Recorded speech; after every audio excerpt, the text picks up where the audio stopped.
Thanks for watching Here to Stay TV. I'm Glenn Hausman. I'm with Nicola Lomas of International SOS, coming at you from the Business Travel Show London. It's been an exciting couple of days here.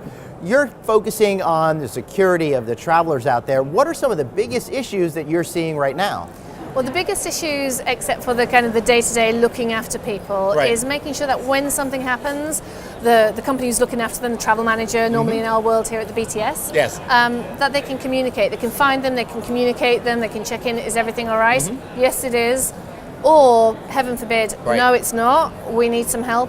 Make sure that they have some help to hand. It's interesting, for as much as people travel around the world all the time, we take security and safety for granted, and a lot of times don't think to rely on a service such as yours to keep our employees safe. It's interesting you say that. I mean, some companies do, and some companies think it's kind of taken care of. Oh, we've got insurance, or we've got our brilliant TMC in their online travel locator tool, and that's good enough. But what we've seen actually here in Europe, increasingly over the last year and a half, is that there have been many incidents in low-risk situations.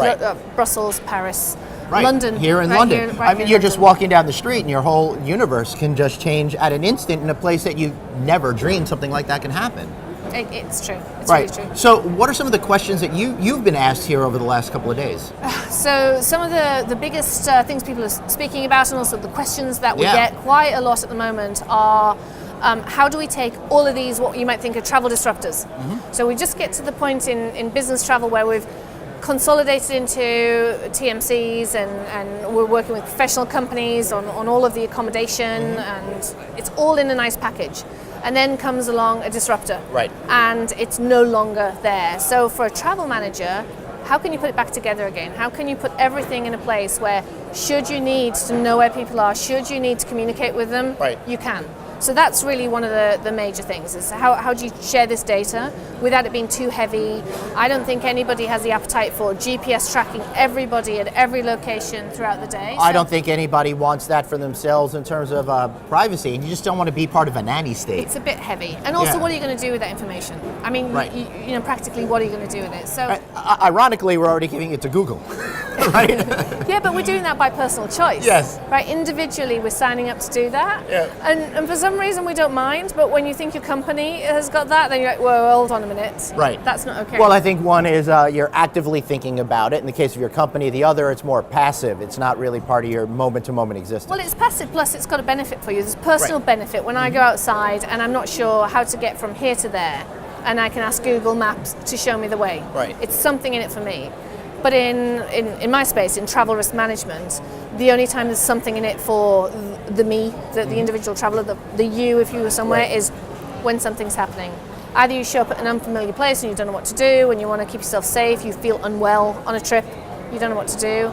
And it's all about business continuity, going and doing the job. I mean, for example, you might not want this on here, but for example, you're here in London, esteemed journalist. I mean, I'm so honoured to be even having. No, I definitely want this part in it. Very exciting, and I have to say, is ending off my business travel show in an amazing way.